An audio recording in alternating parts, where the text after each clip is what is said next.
व अम्वालिहिम यब्तगून फ़ज़लन मिनल्लाहि व रिज़वाना व यंसुरूनल्लाह व रसूलहू उलाइका हुमुस्सादिक़ून। सदक़ल्लाहुल अज़ीम। दुरूद पाक। अल्लाहुम्मा सल्लि अला मुहम्मद व अला आलि मुहम्मदिन कमा सल्लैता अला इब्राहीम व अला आलि इब्राहीम इन्नका हमीदुम मजीद। अल्लाहुम्मा बारिक अला मुहम्मद व अला आलि मुहम्मदिन कमा बारकता अला इब्राहीम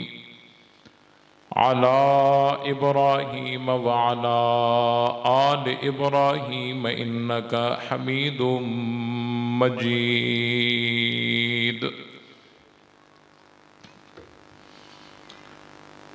बिरादरान इस्लाम, काबिल सद एहतराम और मेरे अजीज़ दोस्तों, बुज़ुर्गों और भाइयों,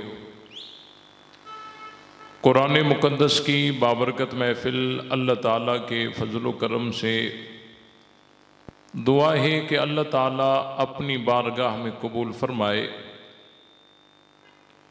और जिन दोस्तों ने मेहनत करके इस प्रोग्राम का इनेकाद किया है, अल्लाह ताला उन सब की मेहनत को कबूल फ़रमाए। जो साथी दूर दराज से सफ़र करके इस महफ़िल में शरीक हुए हैं, अल्लाह ताला उन सब की हाज़री को शर्फ़ कबूलियत से नवाजे और हम सब को हक़ समझकर उस पर अमल करने की तौफ़ीक बख्शे। मैं जब यहाँ स्टेज पे आ रहा था तो साथी मुझसे गिला कर रहे थे कि आप की तकरीर का टाइम बहुत मुख्तसर होता है। मैंने उनको महसूस भी किया और वाकई ऐसा होता भी है। वक़्त की नज़ाकत को देखकर मैं ज़्यादा तफसीलात में नहीं जाता। अब भी मैं कोशिश करूँगा कि इस इख्तिसार के बंधन को तोड़कर और कुछ वक़्त आपके लिए मैं सर्फ करूँ और जिस मसले को बयान करूँ उसको अच्छे तरीके से समझा पाऊँ। अल्लाह ताला से मुझे उम्मीद है कि अल्लाह ताला मुझे हक़ बयान करने की तौफ़ीक बख्शे और उसके बाद आसानी से मैं अपनी बात आप तक पहुँचाऊँ। उसके बाद तरफ़ैन को अल्लाह ताला अमल की तौफ़ीक बख्शे। हालात हाज़रा में जो बहस ज़्यादा की जा रही है वो बागे फदक की है। आज मैं कोशिश करूंगा कि यहाँ जो तलबा और उलमा तशरीफ़ फरमा हैं उनकी खिदमत में कुछ ऐसी बातें अर्ज कर दूं ताकि मसले की तह तक पहुँचना आसान हो जाए और दूध का दूध पानी का पानी हो जाए। इसलिए आपकी तवज्जो मेरी तरफ रहेगी तो बात आसानी से आप तक पहुँच जाएगी। बागे फदक इस मसले को मौजूए बहस बनाया जा रहा है और हर मजलिस में यही एक पसंदीदा उन्वान है जिसको बयान किया जा रहा है। और यूं तसव्वुर किया जा रहा है कि शायद उनके हाथ में बड़ी कोई दलील आ गई या कोई बड़ा मसला है। सबसे पहले आपके जहन में यह बात होनी चाहिए कि एक होता है माले गनीमत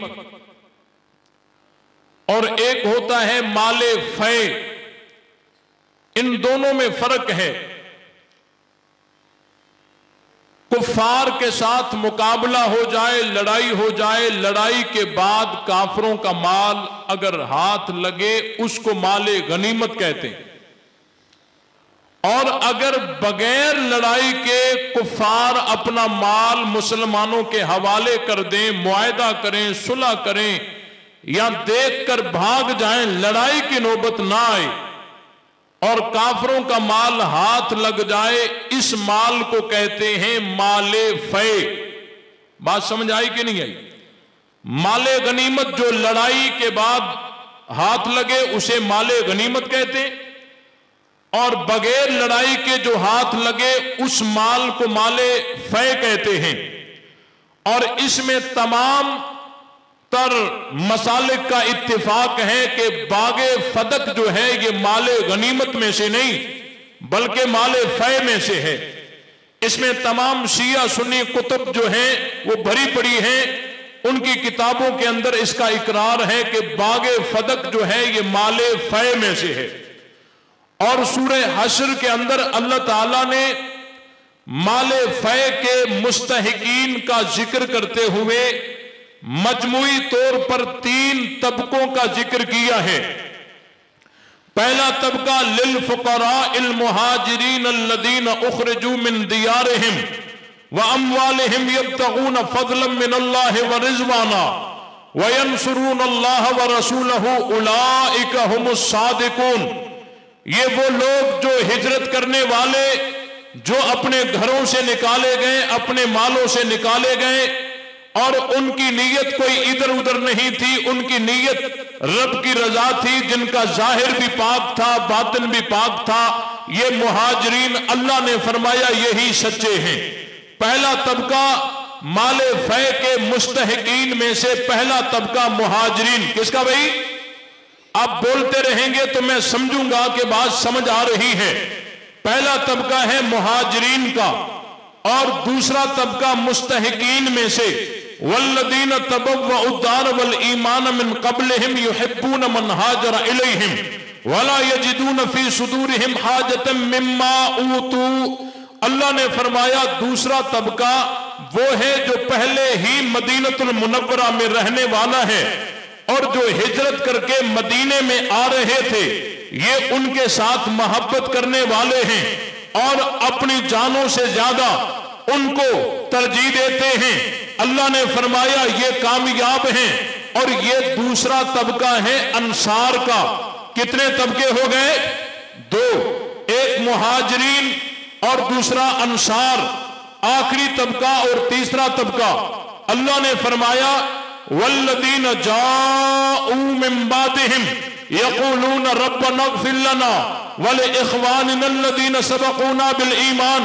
अल्लाह ने फरमाया ये तीसरा तबका वो है जो मुहाजिरीन और अंसार के बाद में आएंगे, और ये मुहाजिरीन अंसार के लिए इस्तिग़फ़ार करने वाले होंगे।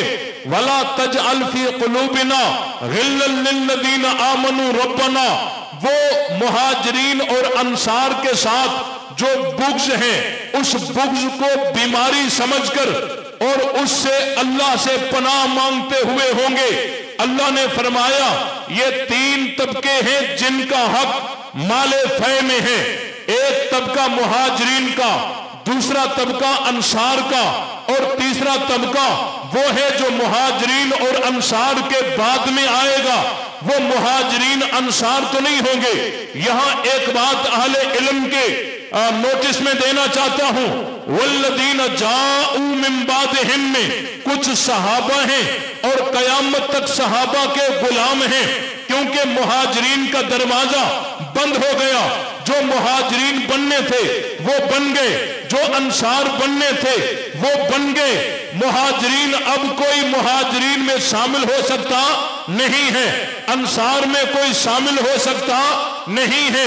लेकिन जो तीसरा तबका है उसमें कुछ सहाबा हैं और कयामत तक सहाबा के गुलाम हैं। अर्ज कर रहा था कि अल्लाह ताला ने माले फै के मुस्तहिकीन में से जो तज़किरा किया वो कितने तबकों का किया? 3 तबकों का। पहला तबका मुहाजिरीन का है और दूसरा तबका अंसार का है। मुहाजिरीन का दरवाजा बंद हो गया, अब कोई मुहाजिरीन में शामिल हो सकता नहीं है। अंसार का दरवाजा भी बंद हो गया, अब कोई अंसार में शामिल हो सकता नहीं है। लेकिन वल्लदीन जाऊ मिन बादिहिम, इस तबके का दरवाजा कयामत तक खुला है और इस तबके में कुछ सहाबा भी हैं, क्योंकि जब हिजरत खत्म हो गई तो मुहाजिरीन बनना खत्म हो गए, और जब मुहाजिरीन बनना खत्म हो गए तो अंसार बनना भी खत्म हो गए। लेकिन लोग तो हुजूर अलैहिस्सलाम के हाथ पे कलमा इस्लाम कबूल करके बैयत करके इस्लाम के अंदर तो दाखिल हो रहे थे। ये सहाबी तो बन रहे थे, ना मुहाजिरीन में थे ना अंसार में थे। तो वल्लज़ीना जाऊ मिन बादिहिम में कुछ सहाबा हैं और कयामत तक सहाबा के गुलाम हैं। तो शाह वलीउल्लाह मुहद्दिस दहलवी रहमतुल्लाह अलैह ने बागे फदक के इस मसले को यही मसल के रख दिया। उन्होंने फरमाया किसी रिवायत की कोई जरूरत नहीं है, कुरान ने मसला हल कर दिया है कि जब माले फै के मुस्तहिकीन में हक मुहाजिरीन का भी है, बागे फदक माले फै है तो बागे फदक में हक मुहाजिरीन का भी है, बागे फदक में हक अंसार का भी है, बागे फदक में हक कयामत तक आने वाले मुसलमानों का भी है। तो एक ऐसी चीज जिसमें इतने अफराद मुस्तहिक हैं, उनका हक उनका लगता है, तो ये सारे एक जगह जमा नहीं हो सकते। जिनके मुस्तहिकीन गैर मुतनाही हो तो उसकी जात को तकसीम नहीं किया जाता बल्कि उसके मुनाफे को तकसीम किया जाता है। ये वही बात है जो सिद्दीक अकबर का फैसला था कि बागे फदक के मुनाफे को तकसीम किया जाएगा, बागे फदक के मुनाफे को तकसीम किया जाएगा, अहले बैत को वज़ाइफ दिए जाएंगे, मुसाफिरों पे खर्च किया जाएगा, गुरबा पे खर्च किया जाएगा। ये वही फैसला है जो सिद्दीक अकबर का था। शाह वलीउल्लाह मुहद्दिस दहलवी रहमतुल्लाह अलैह ने बागे फदक को यही खत्म कर दिया। ये भी बात ज़हन में रहे कि एक ऐसी चीज है जिसमें तमाम अफराद का हक है, वो अकेला आदमी किसी को हिबा भी नहीं कर सकता, किसी को मालिक भी नहीं बना सकता। जब मेरा अकेले का नहीं है, न मैं किसी को हिबा कर सकता हूं, न किसी को वारिस बना सकता हूं, न किसी को मालिक बना सकता हूं। तो सिद्दीक अकबर का जो फैसला था बागे फदक के मुतालिक वो ऐन कुरान के मुताबिक था, वो ऐन कुरान के मुताबिक था। जब इसमें तमाम मुहाजिरीन का हक है, तमाम अंसार का हक है, कयामत तक आने वाले तमाम मुसलमानों का हक है, तो हजरत अबू बकर सिद्दीक रज़ी अल्लाह ताला अन्हु अकेले किसी को हिबा कर सकते नहीं है और उसकी मिल्कियत में वो आ सकता नहीं है। आगे चलिए, ये जो डोंग रचाते हैं, कहते हैं कि हजरत फातिमा ज़हरा रज़ी अल्लाह ताला अन्हा सिद्दीक अकबर की बारगाह में चली गई हैं, उन्होंने जाके वहां हक मांगा है। हजरत फातिमा ज़हरा ने गवाह पेश किए हैं, हजरत फातिमा ज़हरा ने फला आयत पढ़ी है, फला दलील दी है, फला पेश की है। ये तमाम इनके किस्से मनगढ़ंत हैं, झूठे हैं। बुखारी शरीफ के अंदर दो सीगे आते हैं, एक सीगा आता है जाअत के हजरत फातिमा खुद आई है, और दूसरा सीगा आता है अरसलत के हजरत फातिमा ज़हरा ने बाएतमाद आदमी को सिद्दीक अकबर के पास भेजा है। ये दो सीगे बुखारी शरीफ के अंदर आए हैं, लेकिन मैं इस पे जरा कुछ बातें अर्ज करना चाहता हूं। जहां जात आया है ये मजाज है, और जहां अरसलत आया है कि हजरत फातिमा खुद तो नहीं गई लेकिन बंदा भेजा है, ये हकीकत है। जात मजाज है। आप मुआशरे में देखिए, जब कोई अपना मुकदमा किसी के पास भेजता है, किसी कोर्ट में अपने बंदे को भेजता है, किसी थाने में अपने बंदे को भेजता है, किसी वडेरे को शिकायत करने के लिए अपना बंदा भेजता है, फिर आखिर में जब उसको बयान करता है तो वो यूं बयान करता है कि जी हम उसके पास भी गए हैं, उस कोर्ट में भी गए हैं, उस वडेरे के पास भी गए हैं। गए हैं का मतलब ये नहीं है कि डायरेक्ट खुद गए हैं, बल्कि अपना बंदा भेजा है, अपना पैगाम पहुंचाया है। हजरत फातिमा ज़हरा ने जो जात का सीगा है ये मजाज है, अरसलत का सीगा है ये हकीकत है।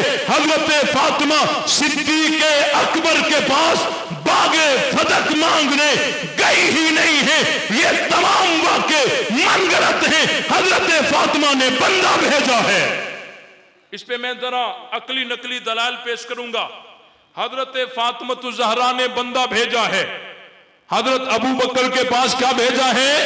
बंदा भेजा है। वो फातिमा ज़हरा जो आखिरी वक्त में वो खातूने जन्नत जिसकी गैरत का पाक दामनी का ये आलम हो कि आखिरी वक्त में हजरत अस्मा बिनते उमैस से अपनी परेशानी का इजहार यूं करती है कि जब मेरा इंतकाल हो जाएगा, मेरे जनाजे को उठाया जाएगा, उसके ऊपर चादर को डाल दिया जाएगा, लेकिन गैर मालूम की नजर उस चादर पर पड़ेगी। मैं फातिमा को यह भी गवारा नहीं है कि मोहम्मद की बेटी का कद्दो कामत कोई देख ले, पर्दे में देख ले। फातिमा को यह भी गवारा नहीं है। हजरत अली से उन्होंने यह भी वसीयत की है कि जब मेरा इंतकाल हो जाए, मेरे जनाजे को रात की अंधेरे में उठाना ताकि किसी गैर महरम की नजर मेरे जनाजे पर भी न पड़े। जिस खातूने जन्नत की गैरत का ये आलम हो, पाक दामनी का ये आलम हो, हम कैसे मान सकते हैं वो खातूने जन्नत चंद खजूर के दरख्तों के लिए सिद्दीक अकबर के दरबार में गई होंगी? ये तमाम वाक़े रवाफिज के घड़े हुए हैं। हम हजरत फातिमा की पाक दामनी को मानते हैं, एहतराम करते हैं, ऐसी मोहब्बत की बात नहीं करते जिस मोहब्बत के पीछे आले बैत की तौहीन हो। हम हजरत फातिमा को पाक दामन समझते हैं और हजरत अली के होते हुए हक मांगने के लिए सिद्दीक अकबर की दरबार में जाना हजरत अली की तौहीन समझते हैं। ना हम हजरत अली की तौहीन के कायल हैं, ना हजरत फातिमा की तौहीन के कायल हैं। ये बात ही खत्म है। हजरत फातिमा नहीं गई, हजरत फातिमा ज़हरा नहीं गई, उन्होंने बंदा भेजा है। वो बंदा आया, हजरत अबू बकर सिद्दीक से उन्होंने इस बात को पेश किया, बागे फदक का मुतालबा किया। आगे सिद्दीक अकबर ने जो जवाब दिया है यह भी आपके जहन में होना चाहिए। एक जवाब वो है जो बाकिर मजलिसी ने हक़ुल यकीन के अंदर लिखा है, एक जवाब वो है जो इमाम बुखारी ने बुखारी शरीफ के अंदर लिखा है। मैं दोनों जवाब यहां बयान करना चाहूंगा। बाकिर मजलिसी ने यह लिखा है कि जब हजरत फातिमा का मुतालबा सिद्दीक अकबर के सामने आया, हजरत अबू बकर ने पहला जुमला यह बयान किया है, ए फातिमा, मैं अबू बकर को अपनी रिश्तेदारी से ज्यादा हुजूर की रिश्तेदारी प्यारी है। अपनी रिश्तेदारी से ज्यादा हुजूर की रिश्तेदारी प्यारी है। क्या मतलब? हर किसी को अपने रिश्तेदार प्यारे होते हैं। आपको अपने रिश्तेदारों से प्यार होगा, आपको अपने रिश्तेदारों से प्यार होगा, लेकिन अबू बकर की मोहब्बत का आलम यह है। सिद्दीक अकबर बयान जारी करते हैं, मैं अबू बकर को अपने रिश्तेदारों से ज्यादा हुजूर के रिश्तेदारों से प्यार है। वाज़े मतलब यह है कि आप मोहम्मद की बेटी हैं, आयशा मेरी बेटी है, लेकिन अबू बकर को आयशा से ज्यादा हजरत फातिमा से प्यार है। यह सिद्दीक अकबर की मोहब्बत रसूल की एक झलक है। हक़ुल यकीन में बाकिर मजलिसी ने लिखा है, हजरत अबू बकर ने पहला जुमला यह कहा कि ए फातिमा, मैं अबू बकर को अपनी रिश्तेदारी से ज्यादा हुजूर की रिश्तेदारी प्यारी है। और आगे चलिए, दूसरा जुमला हजरत अबू बकर सिद्दीक ने क्या कहा? हजरत अबू बकर ने यह जवाब दिया कि इसमें तमाम मुसलमानों का हक है, और जिस तरह हुजूर चलाया करते थे, मैं अबू बकर इस तमाम मुसलमानों का जिसमें हक हो उसमें अपनी तरफ से कोई तब्दीली कर सकता नहीं हूं। मैं अबू बकर मजबूर हूं, हुजूर की मुखालिफत भी कर सकता। ये बाकिर मजलिसी ने हक़ुल यकीन में लिखा है। तो इसमें सिद्दीक अकबर का कोई जवाब काबिल एतराज है? आगे तीसरा जुमला हजरत अबू बकर का यह है कि कि ए फातिमा, इख्तियार तेरा होगा, माल मेरा होगा, जितना माल चाहिए। अबू बकर का माल हाजिर है, लेकिन मुसलमानों के माल में मैं कोई भी हुजूर के तरस से हटकर अपना कोई अमल दखल नहीं कर सकता, मैं हुजूर की मुखालिफत नहीं कर सकता। एक बात यह है जो हक़ुल यकीन में बाकिर मजलिसी ने लिखी है, और दूसरी बात इमाम बुखारी ने बुखारी शरीफ के अंदर लिखी है, वो ये है कि हजरत अबू बकर सिद्दीक ने हजरत फातिमा ज़हरा के मुतालबे के जवाब में हुजूर की हदीस पढ़कर सुनाई है, ला नूरस मा तरकना फहुवा सदक़तुन। हजरत अबू बकर ने नबी का फरमान सुनाया है।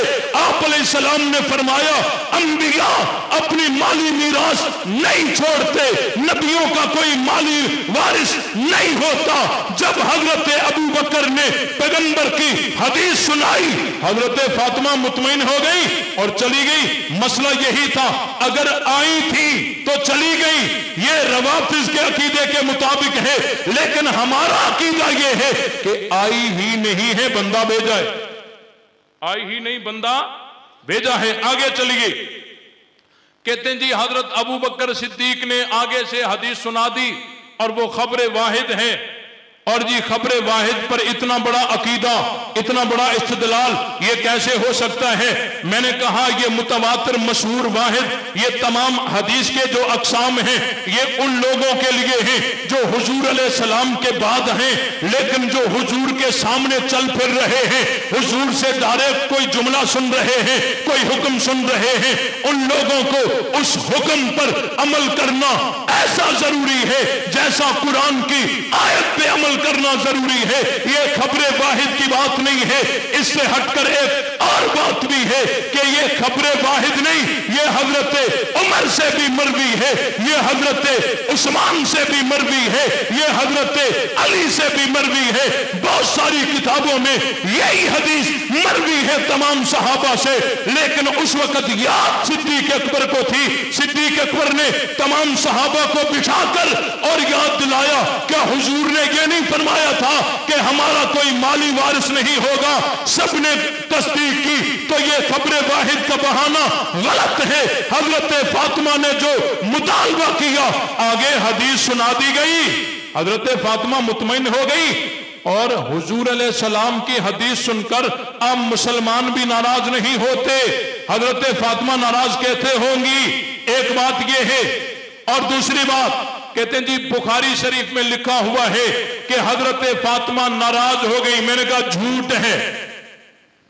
हजरत फातिमा की नाराजगी बुखारी शरीफ में अगर कोई कहता है तो वो कान खोलकर सुन ले कि नाराजगी ये अंदर दिल की बात होती है, और दिल की बात वही बता सकता है जिसका दिल हो, जिसके दिल के अंदर नाराजगी हो। तमाम अहले सुन्नत की कुतुब के अंदर, तमाम किताबों में से कोई एक रिवायत दिखा दो जिसमें हजरत फातिमा ने खुद बयान किया हो कि अबू बकर ने मुझे नाराज किया है, मैं अबू बकर से नाराज हो गई हूं। कोई एक रिवायत दिखाओ। तमाम कुतुब अहले सुन्नत में से कहीं एक जगह भी ऐसी कोई रिवायत मौजूद नहीं है जिसमें हजरत फातिमा ने खुद बयान किया हो कि मैं नाराज हो गई। बाकी रही बात ये कि नाराजगी दिल के अंदर की बात है, ये ऐसे पता नहीं चलता नाराजगी का जब तक जो नाराज हो वो न कहे। हां, कभी कभी करान से मालूम हो जाता है कि ये नाराज है, और जो करान से मालूम होता है ना, वो क्यास करने वाला जब क्यास करके कहता है ये नाराज है, तो कभी कभी उसका क्यास गलत भी हो जाता है, चाहे वो क्यास करने वाला मासूम ही क्यों ना हो। तवज्जो कीजिए, ये जो गज़बत के अल्फाज बुखारी शरीफ के अंदर आए हैं, ये हजरत फातिमा की अपनी जबान से निकले हुए जुमले नहीं हैं, ये रावी की रावी का गुमान है, रावी का क्यास है। रावी ने अपने शेख से, अपने उस्ताद से लम ततकल्लम सुना और उसने अखज कर लिया, क्यास कर लिया कि हजरत फातिमा ने जब कलाम नहीं किया तो इसका मतलब यह है कि वो नाराज हो गई होगी। उसने क्यास किया, ये रावी का क्यास है, रिवायत का हिस्सा। बोलो भाई, रिवायत का हिस्सा। और जो क्यास करने वाला जब क्यास करता है ना, अगर वो क्यास करने वाला मासूम भी हो तो बहुत सारे मकामात पर वो क्यास उसका गलत हो जाता है। मसलन हजरत मूसा अलैहिस्सलाम, हजरत खिजर अलैहिस्सलाम एक कश्ती में जा रहे हैं। हजरत खिजर अलैहिस्सलाम ने उस कश्ती को नाकारा बनाया। इस अमल को देखकर हजरत मूसा ने यह समझा, तवज्जो है मेरी तरफ, हजरत मूसा ने यह समझा शायद हजरत खिजर ने यह कश्ती को नाकारा इसलिए किया है ताकि जो कश्ती में है उनको डबो दिया जाए। हजरत मूसा का यह क्यास था, लेकिन आगे चलकर जब हजरत खिजर ने इस बात को वाज़ेह किया कि मेरा इरादा मकसद हरगिज ऐसा नहीं था, मेरा मकसद और था, तो बात खुल गई कि हजरत मूसा ने उस अमल से जो क्यास किया था वो क्यास दुरुस्त। देखो ये नबी है, मासूम है, उसने क्यास किया और दुरुस्त नहीं है। आगे चलिए, हजरत मूसा अलैहिस्सलाम और हजरत हारून अलैहिस्सलाम का जो वाकया गुजरा है कि हजरत मूसा अलैहिस्सलाम कोहे तूर पर चले गए, वापस आए, कौम जानवर की इबादत कर रही थी। हजरत मूसा यूं समझे कि शायद ये हजरत हारून की सुस्ती की वजह से कौम गुमराह हो गई है। वो हजरत हारून से लड़ पड़े, दाढ़ी के बालों से पकड़ा है, सर के बालों से पकड़ा है, मार रहे हैं, खींच रहे हैं, झंझोड़ रहे हैं। ये समझ रहे हैं शायद इसने कोताही की है, सुस्ती की है। ये हजरत मूसा का क्यास था कि कौम गुमराह हो गई। हजरत हारून के होते हुए शायद इन्होंने तबलीग में सुस्ती पैदा कर दी, लेकिन ये क्यास दुरुस्त हरगिज नहीं था। हजरत हारून ने तबलीग में कोई सुस्ती नहीं की थी। देखो ये हजरत मूसा क्यास कर रहे हैं जो क्यास दुरुस्त नहीं है। आगे चलिए, कुतुब अहादीस में एक वाक़या आता है कि हुजूर अलैहिस्सलाम अपनी अज़वाजे मुताहरात से किसी मामले पे नाराज होकर और बाला खाने में रहने लगे। सहाबा इकराम ने सोचा कि ये हुजूर अलैहिस्सलाम ये अलग हो गए और अपनी बीवियों के पास नहीं जा रहे, तो मस्जिद नबवी में बैठकर एक दूसरे से बातें कर रहे थे और उन्होंने क्यास कर लिया कि हुजूर अलैहिस्सलाम ने तमाम अज़वाज को तलाक दे दी है। ये क्यास करने वाले सहाबा थे, मस्जिद नबवी में बैठने वाले थे। लेकिन ये बात जब हजरत फारूक आजम तक पहुंची, हजरत फारूक आजम आए, वो बाला खाने में चढ़ गए, हुजूर अलैहिस्सलाम से पूछा कि आका क्या आपने अपनी बीवियों को तलाक दे दी है? हुजूर ने इनकार कर दिया कि नहीं, मैंने किसी बीवी को तलाक नहीं दी। अर्ज ये कर रहा था कि ये क्यास गलत भी हो सकता है। सहाबा ने क्यास किया, गलत हो गया। अगर हजरत मूसा का क्यास गलत हो सकता है तो बुखारी शरीफ का जो रावी है वो अल्लाह के नबी से ऊंचा तो नहीं है ना।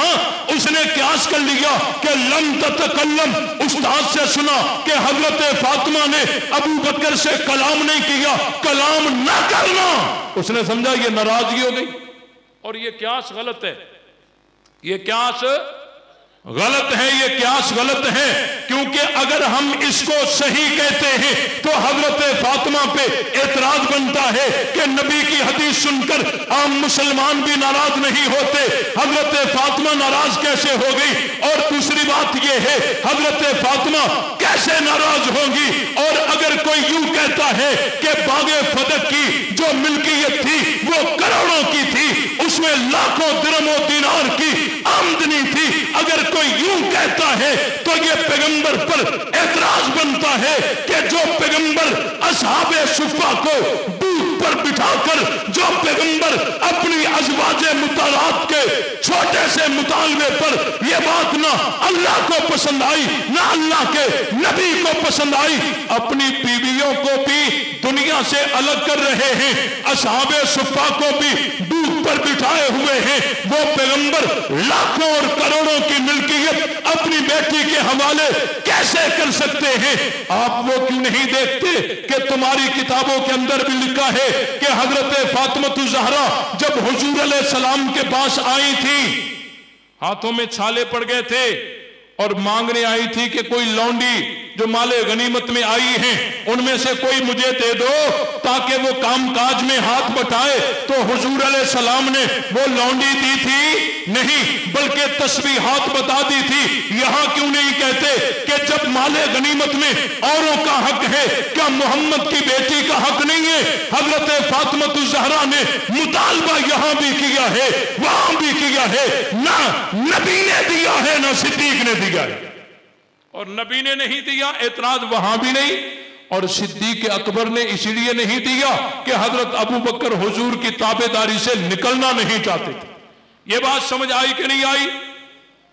आगे चलिए, यहां एक डकोसले बयान करते, कभी इधर उधर की मार के और अवाम को परेशान करने की कोशिश करते हैं। कहते हैं कि जी देखो हमारा सवाल है, मैं पंजाब के एक देहाती इलाके में था, वहां एक बाबे को ले आए, कहने लगे जी ये आपसे कुछ सवाल करेगा। मैंने कहा इसको बिठाओ सामने। उसने कहा हजरत मेरे सवाल हैं लेकिन मेरा एक शर्त है। मैंने कहा वो कौन सा शर्त है? उसने कहा आपने जवाब हां या ना में देना है, आगे बात नहीं करनी। जब उसने बात शुरू की मैं तो इंतहा तक पहुंच गया। उसने अलिफ कहा, मुझे तो या भी समझ आ गई। उसने कहा कि मेरा एक शर्त है, आपने हां या ना में जवाब देना है, आगे जवाब नहीं देना। मैंने कहा ठीक है सवाल करो। उसने पहला सवाल यह किया, मेरा सवाल है कि हजरत फातिमा ने बागे फदक का सिद्दीक अकबर से मुतालबा किया या नहीं किया? हां या ना में जवाब दो। मैंने कहा हां किया। थक तो नहीं गया? मैंने कहा हां किया। उसने कहा ठीक है, अगला सवाल। फिर हजरत अबू बकर ने हजरत फातिमा को बागे फदक दिया, हां या ना में जवाब दो। बड़ा खतरनाक तरीका है ना। मैंने कहा एक सवाल मेरा भी है, जो जवाब आपका होगा वो मेरा होगा। मेरा सवाल यह है, शर्त भी वही आप वाला, आप भी हां या ना में जवाब दें। उसने कहा करो। मैंने कहा सुलह हुदैबिया के वक्त जब हजरत अली सुलहनामा लिख रहे थे, क्या नबी ने अली को हुक्म किया था कि रसूलुल्लाह का लफ्ज मिटा दो? हां या ना में जवाब दो। उसने कहा हां नबी ने हुक्म किया था। मैंने कहा बस, अगला सवाल मेरा यह है, क्या नबी का कहा अली ने नबी का कहा माना था? हां या ना में जवाब दो। हंस के कहने लगा हजरत यहां थोड़ी तफसील है। मैंने कहा वहां भी तफसील है, अगर यहां तफसील है तो वहां भी तफसील है, अगर यहां तफसील है तो वहां भी तफसील है। ये डकोसले नहीं चलेंगे। हजरत अबू बकर ने अगर बागे फतक नहीं दिया, मेरा सवाल है सिद्दीक अकबर के बाद खलीफा कौन बने? फारूक आजम बने ना। उन्होंने बागे फतक दिया? कहते नहीं दिया। मैंने कहा दूसरे तीसरे नंबर पर खलीफा कौन बने? कहते हैं हजरत उस्मान गनी। मैंने कहा उन्होंने बागे फतक दिया? कहते हैं उन्होंने भी नहीं दिया। चौथे नंबर पर खलीफा कौन बने? क्या कह रहे? कौन भाई? कौन? हजरत अली। जब चौथे नंबर पर खलीफा हजरत अली बने, जब इक्तदार अली का था, ताकत अली की थी, फौज अली की थी, लश्कर अली का था, हुकूमत अली की थी। सवाल यह है, अगर सिद्दीक का फैसला गलत था, अली ने अपने दौरे इक्तदार में उसका तदारुक करके अपना फैसला जारी किया या सिद्दीक के फैसले को बरकरार रखा? ये वो तारीखी सवाल है, इसका जवाब आज तक दुनिया राफ्तियत से बन नहीं सका। अली ने बागे फतक क्यों नहीं दिया? अगर हजरत फातिमा उस वक्त मौजूद नहीं थी, हसनैन करीमैन तो थे ना, तो हजरत अली उनके हवाले कर देते। हजरत अली ने हजरत अबू बकर के फैसले को मुस्तरद करके अपना फैसला जारी क्यों नहीं किया? यहां बड़े फंसे हैं, आकर कलाबाजियां खाते हैं। एक कहने लगा जी वो हजरत अली जो है इसलिए बागे फतक नहीं दिया कि जी वो अहले बैत जो है वो छीनी हुई चीज वापस नहीं लेते। अहले बैत छीनी हुई चीज वापस नहीं लेते। मैंने कहा अली ने खिलाफत तो ले ली, अली ने खिलाफत तो तुम ही कहते हो ना, हक पहला था छीना गया, चौथे नंबर पर दिया गया, तो अली ने ले लिया ना, तो बागे फतक क्यों नहीं दिया? हुजूर से मक्का छीना गया, हुजूर ने 10,000 का लश्कर तैयार करके चढ़ाई करके और छीना हुआ शहर वापस लिया कि नहीं लिया? तो छीनी हुई चीज नबी भी ले रहे हैं, अली भी ले रहे हैं, तो बागे फतक क्यों नहीं दिया? सवाल बरकरार है ना। तो आज के बाद हमारा सवाल यह है, वो कहते हैं ना सिद्दीक अकबर ने बागे फतक नहीं दिया, आज के बाद ये सवाल याद रखो, हम कहते हैं अली ने क्यों नहीं दिया?